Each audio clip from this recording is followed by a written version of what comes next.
Talk about being in the right place at the right time. My next guest absolutely embodies that. I'm not going to spend a lot of time introducing him. I'm going to hand over to Bogdan, our podcast producer at Champion Communications, and start straight with him. Bogdan, welcome to Crossing the Pond. The first question I want to ask you is, can you tell us about your journey? How did you get into podcasting? Thank you, Richard, for having me on this wonderful show. And I'm very proud to be on the show because we also work together on it. We know how much work it's put into it.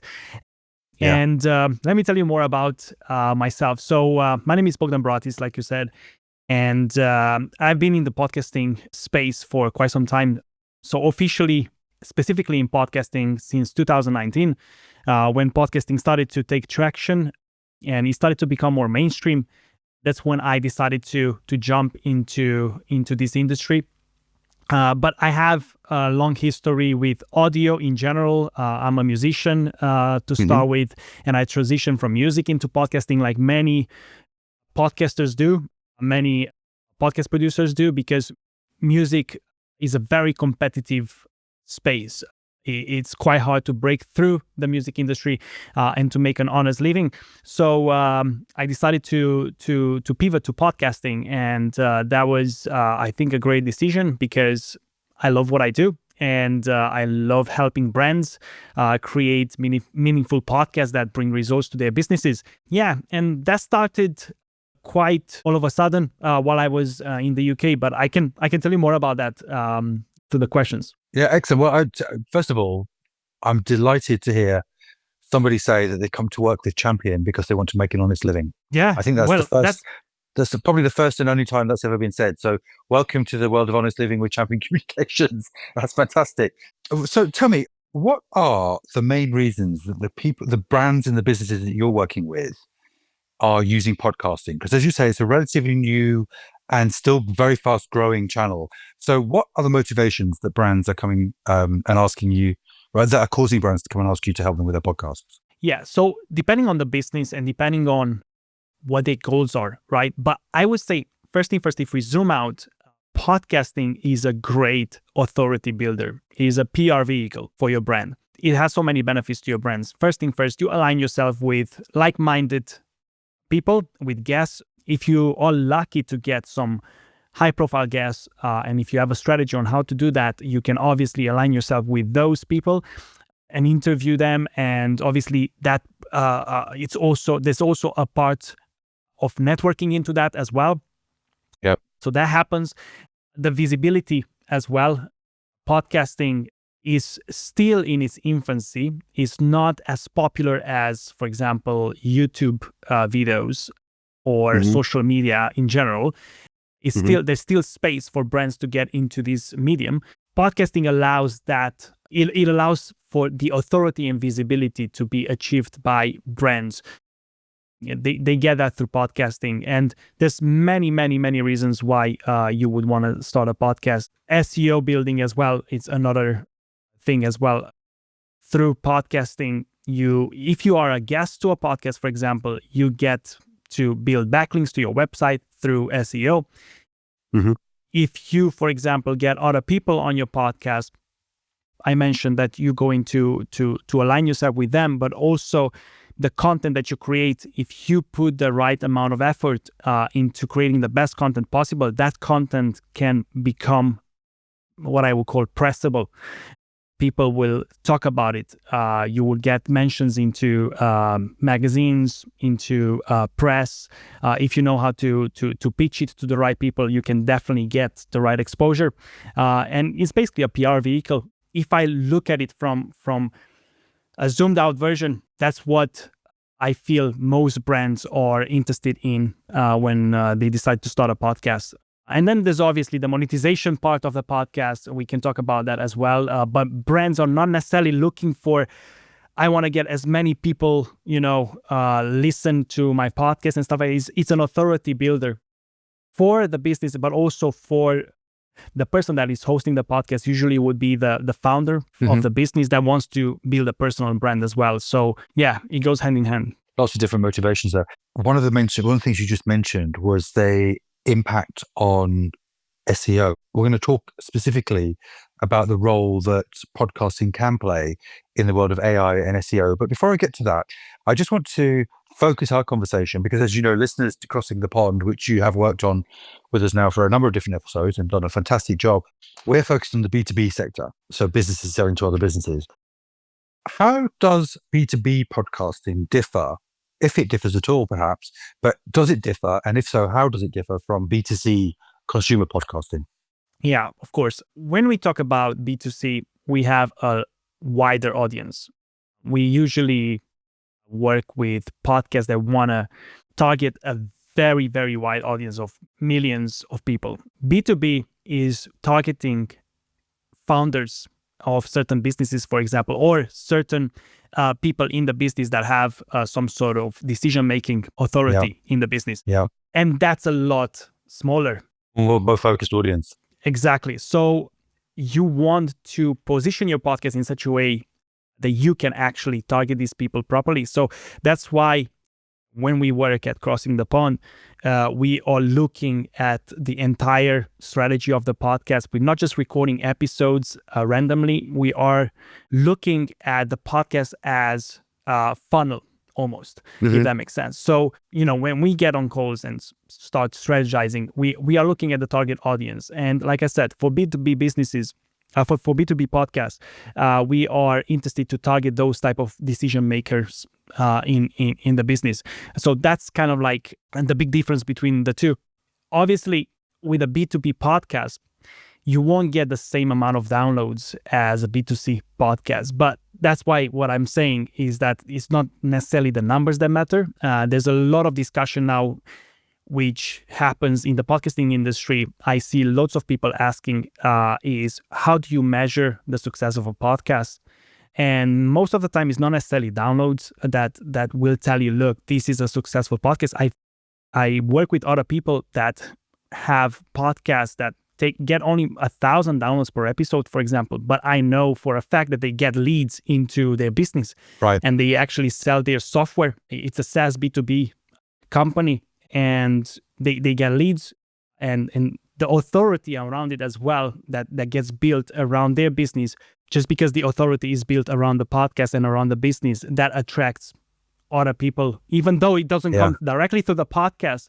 It may come later on down the road through some sort of other funnel. But for example, just for me, I work with businesses a lot, and many times it happened where somebody will come to me and they would say, I decided to get on a call with you because I saw you on that podcast. Yeah. It's not necessarily that the podcast itself, they pushed on a link in there in the show notes and then they got into your funnel. It's more about how you position yourself as a business and as a founder. And then obviously that makes other people take action and get on a call with you because they trust you more. I think that trust is a key thing. And you talked about credibility. Podcasting is, you kind of describe it as being earned media. You're paying for it, you control it, you own it. It's shared and owned media, if anything. And yet it also has the credibility that very few other owned media outlets have got. And I think that's due to the fact that people can see the authenticity of the conversation between the guests. And it very much feels very close to editorial in terms of the natural, when it's done well, the natural, unguarded, unfiltered conversations that you see on podcasts are very different from the kind of content you might see in print or in digital, where it's text-based, where typically somebody's had to produce something that's gone through various different iterations, been signed off, been approved maybe by the legal department, by the finance department, by the marketing department.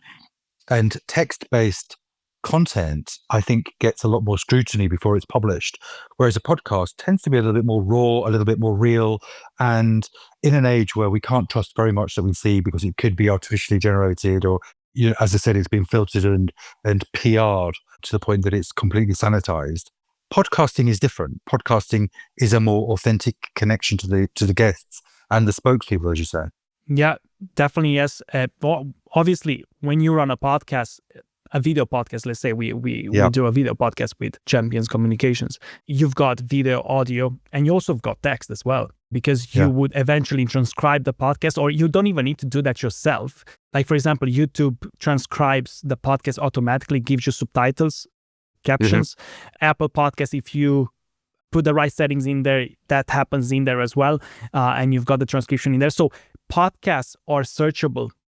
I was just talking about this in another show recently, is that even though we are audio and video, it is searchable. So you can go on AI, and that's probably going to pivot into the next questions, but we can go in AI and ask something about a certain person, and topic. AI will quote me what it was said in the podcast. That already starts to happen in a few tools. Right. That being said, it's not as controlled, like you said, where written content obviously goes through different hands and different editorial decisions and all that. When we record a podcast, it's usually we press record, we start recording, whatever was said in there kind of remains in there, except with a little bit of post-production that happens after that, removing certain things that maybe we didn't want to say, but the essence of the conversation is there, and it remains there. And it's more, people see it as more raw, like you said, and the credibility of the podcast, I would say, is much higher than written content. And you're absolutely right. In fact, the last podcast that we're just about to publish is Crossing the Pond. At the end of that podcast, it's the one with Agnes.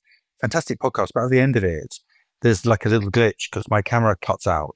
And you've chosen to keep that in there. As the editor of our podcast, you've chosen to keep that in there. And I love the fact that you've done that, because I think it just reassures the viewer of that podcast that this is what happened. This is the conversation we had. She actually said these things. We haven't polished it up too much. We've still kept those glitches in there. I think that rough and ready and rawness of some of the podcasts can really just help to build trust between the viewer and the content. Yeah. And that becomes more important as AI comes into play, because AI has a tendency to sterilize everything. Yeah. Make everything really, really perfect. Sort of generic.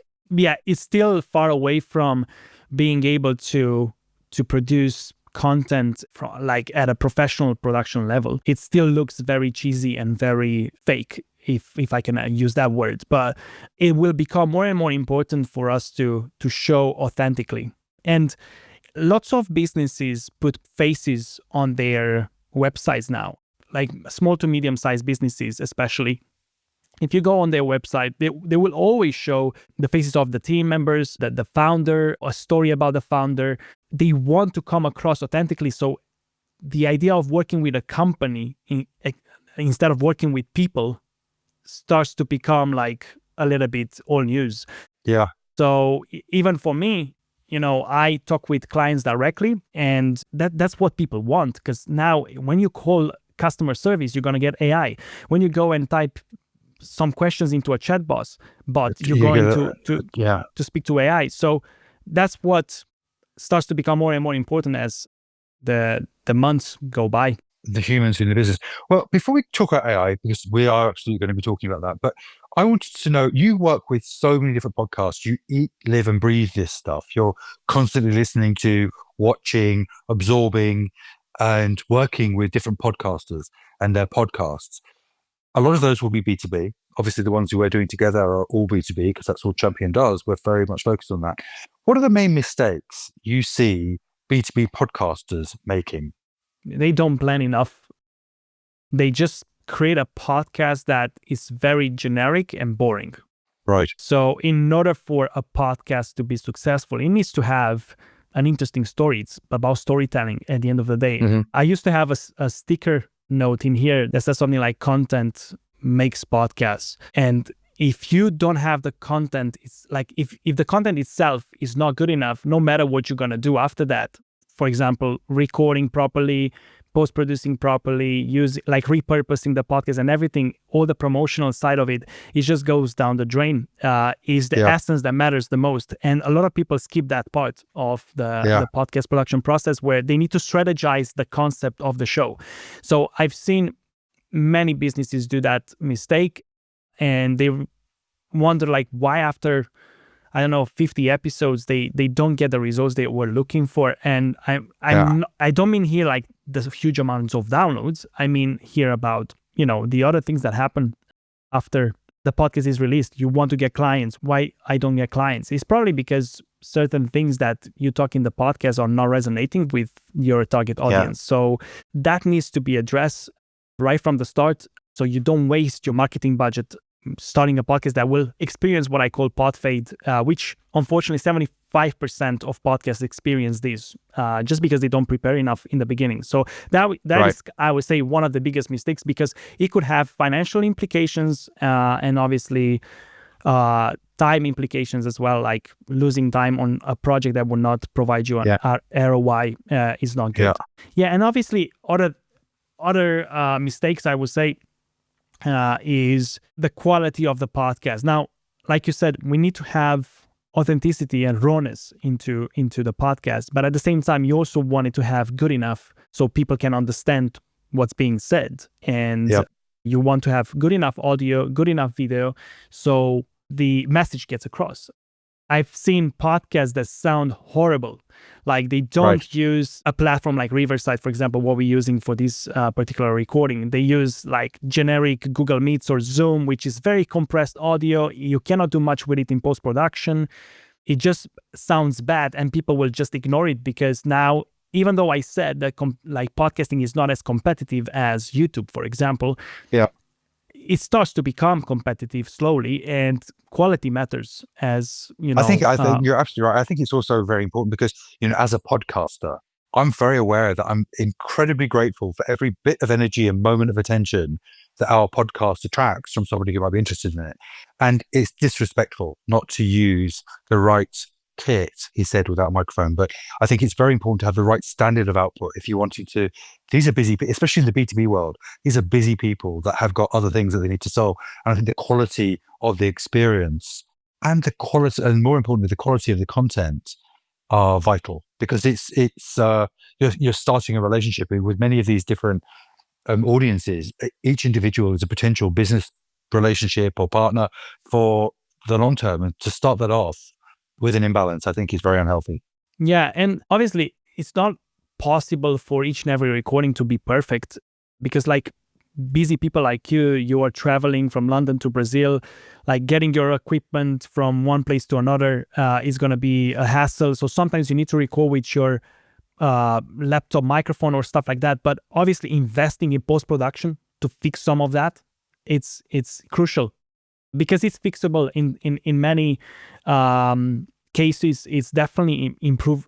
We can improve that a lot. So it's possible. So AI, let's talk about AI, podcasting and AI. I want to know, I've got a client roster full of B2B brands, and like every other B2B brand, all of my clients are looking at AI and thinking 75%, according to McKinsey, 75% of B2B buying decisions are now influenced to a greater or lesser extent through content that is published on AI. I know the answer to this is yes, but can podcasting boost a brand's visibility on AI? And how can podcasters optimize this? Right. So it does, especially if you do it right and if you promote your podcast the right way. So why AI codes podcasts, you might ask. Podcasts, obviously, they are like press releases. They are like mentions into magazines, into press. A podcast is kind of like at the same level when it comes to that. And obviously, if you transcribe it, which I would encourage to transcribe your podcast, so the words that were said in the audio and in the video, they are in a text form as well, because AI looks mostly into text. It reads the text, yeah. Yeah, even though it started to, there are some cutting edge tools. I don't know the name of them, but I've seen them in action. I talked with somebody else at some point, and some cutting edge technology now comes on board where they actually scrape data from the audio directly, but it's still transcriptions or the information where AI reads from. So you want to transcribe your episodes, you want clear show notes, and you want SEO optimized content that goes along with your podcast in order for you to be mentioned in AI. Now, in order to get yourself into AI, you record the episode, you transcribe it, you create show notes, you publish it on all the different directories. That's already a lot of signals that you give to Google that your podcast is published on different platforms.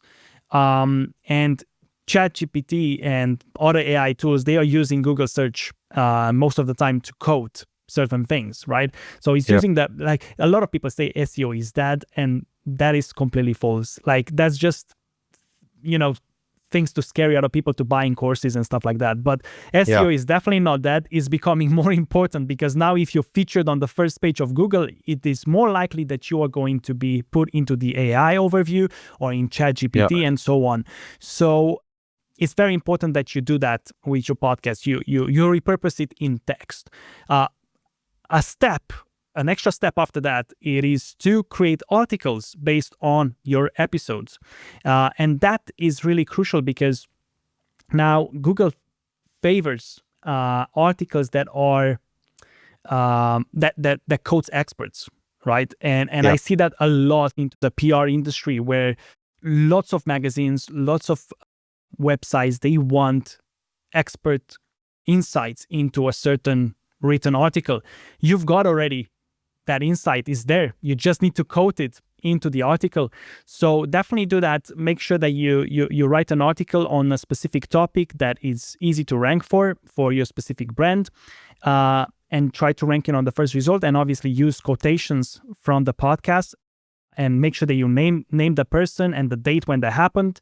And AI will start taking that data and start to recognize it. And when you Google somebody, because I do that already, when I work with a client or when I research, let's say a provider, some sort of business that I want to work with, I go and Google people, go and prompt ChatGPT, can you tell me more about Richard Cook?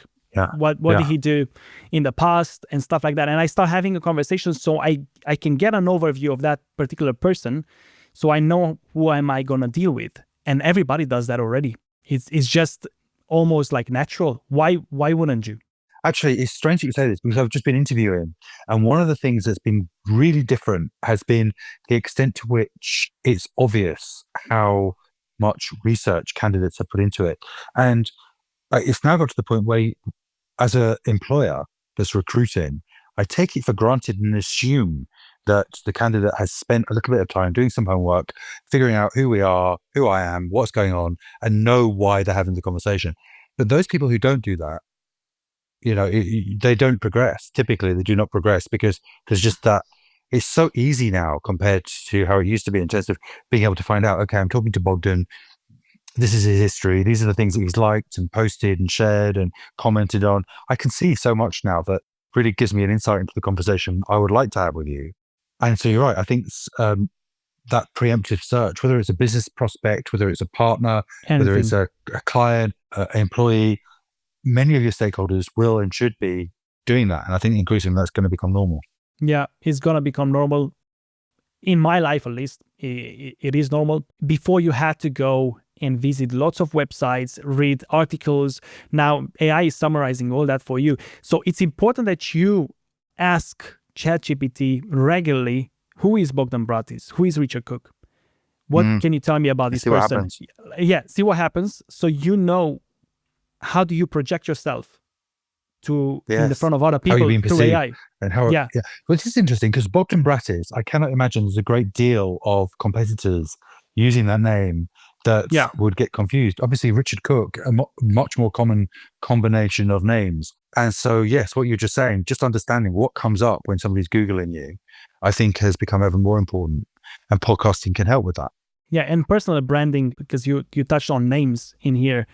Obviously, not everybody is blessed enough to have like a very unique name. There is probably another person called Bogdan Bratis in the world. I don't know exactly, but I had my share of battles on the name Bratis with quite a few people. One person from Bratislava, for example, used the name Bratis for his music artist name.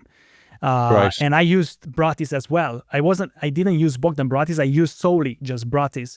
And I had a little bit of a fight with him in terms of who owns that name. And I trademarked my name just to protect it. So now it's trademarked under the European Union. And that's important. You do that. If you do have a unique name, protect it as much as possible. But if you don't have a unique name, then most of us do not have a unique name. So what should we do, particularly B2B leaders?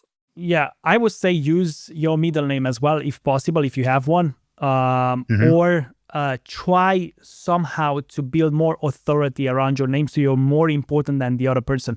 Now, it's not a problem if your name is not unique and there isn't anybody else on Google claiming that name, if that makes sense.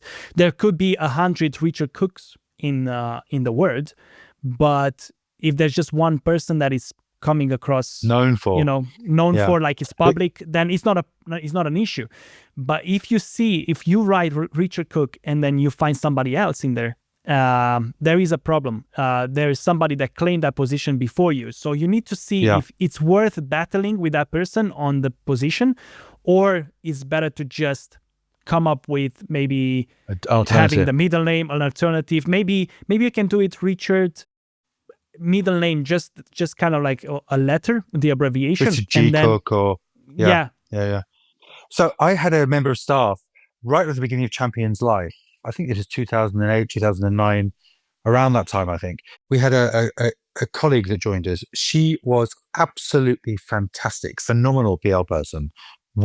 She's one of those people, we've been through lots of people in the life of Champion, as you can imagine, but she was one of those people that I look back and she really stands out because she was such a huge talent, even at that stage in her career. She's gone on to do some great things. I think she's running a huge agency in Dubai at the moment and having great success, awards and all sorts of stuff. I'm very, very proud of her. But my question was, her name was exactly the same spelling as a very well-known pop star.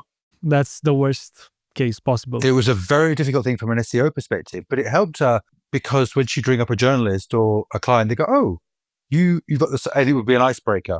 So it helped her in one sense, but I think from an SEO perspective, I think she's had to really kind of cut through. Yeah. She's cut through now because that singer's dead, but so I think she's got an easier time of it now, unfortunately. But the legacy still remains. It still remains for a long time. It's quite hard to battle a personality like that. If it's a well-known worldwide singer, it's very hard because obviously that person has so much PR reach and lots of notorious press. Well, it's very household name. It's very hard. Yeah. So you shared some tips and tricks in terms of podcast optimization and getting the benefits out of it. But I wanted to ask you, if you were starting a podcast today, because obviously this world is changing. It's so dynamic. New technologies, new expectations, new production standards. Everything's changing. The way in which we are consuming and relating to podcasts. If you were starting a podcast today from scratch, what would the first few steps be, the most vital steps? So podcasting hasn't changed much since I started getting into the podcasting space. I will not do anything specifically differently. Obviously, I evolved as a podcast producer myself. Obviously, in the beginning, I wasn't that experienced. And as the years went by, I learned new techniques. But I would say if you want to start a podcast today and you want to achieve success, obviously, like I talked about that strategy is important. And part of that strategy is to choose a good podcast name for your podcast. Lots of people just think of a podcast name as just a nice thing to have. Is just like, oh, let's find a unique name, something that sounds good, that resonates. Well, that's really important, but at the same time, from an SEO perspective, how searchable that name is, if that makes sense. Yeah. So you want to have a podcast name that resonates with your target audience. And then also is something that your target audience looks for, is searching for. So try to find something that combines the uniqueness, but also with the searchability as well. Right. So for that, you can use tools such as Ahrefs or SEMrush or whatever tool you want to just find on Google, when people type your name on, when people type a term on Google, how many people are searching this term every month, and try to incorporate a term that has a lot of volume and a lot of traffic into your name specifically. And that's going to get you more listeners that are a specific from your specific audience, target audience. And that happens on Apple Podcasts as well.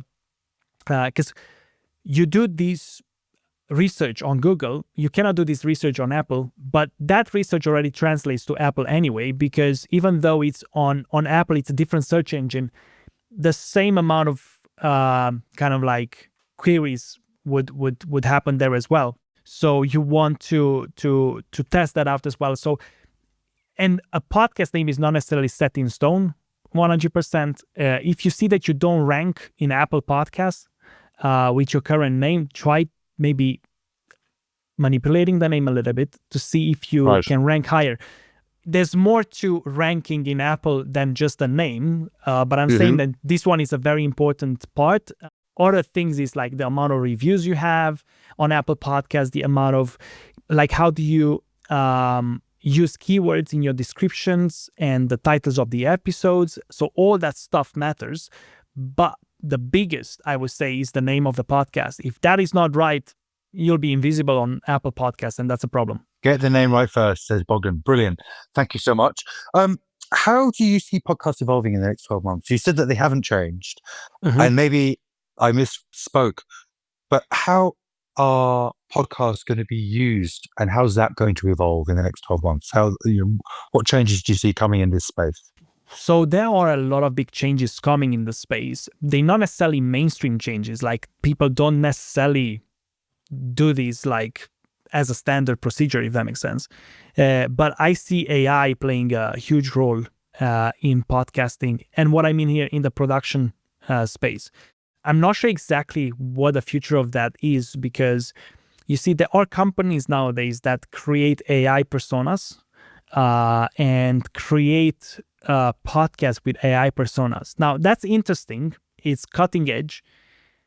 But how do you build authority with an AI persona? That's my question. So that's why I feel like the future of AI persona podcasts is quite uncertain from my opinion. So I see that coming a lot.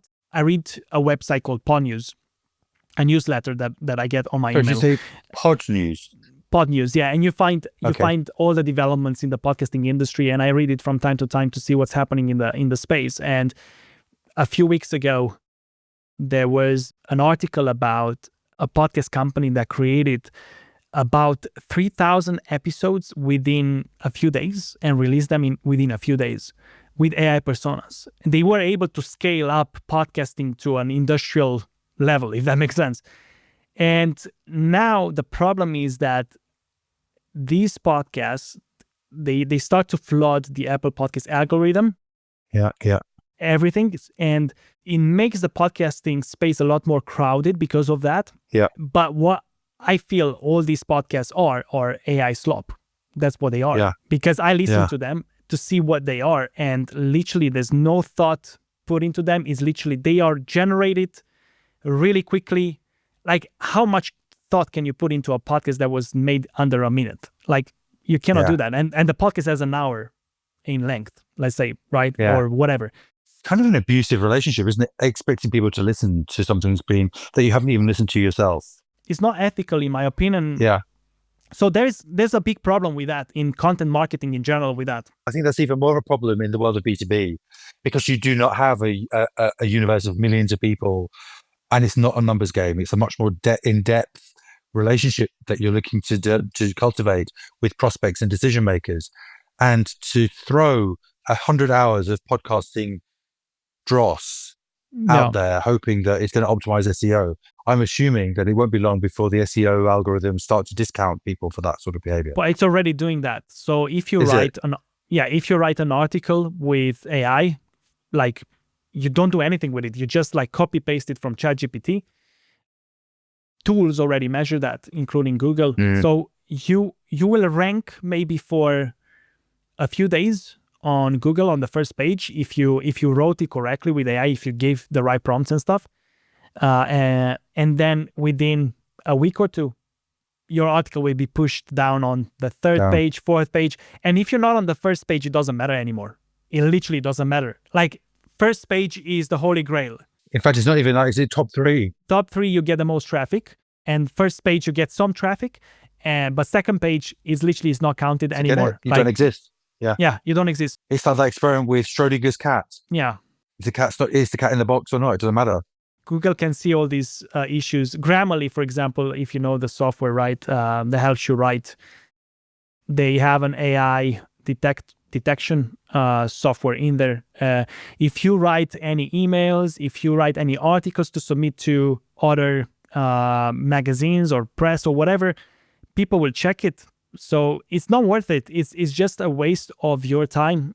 So it's better to be authentic, write it with your own words. Always use ChatGPT as a consultant. That's what I do all the time. It's like I write something and I ask ChatGPT, what is missing from here? What can I do better? Do I have any grammar mistakes? Anything that I can do better? But I never copy paste stuff from ChatGPT directly on a Word document and then say that it's mine. I think that's completely wrong. And I think more and more people will realize this. And obviously all the technology around us, including Google, penalizes this kind of content. So a lot of people say AI will take our jobs. I don't think it's going to happen. not anytime soon.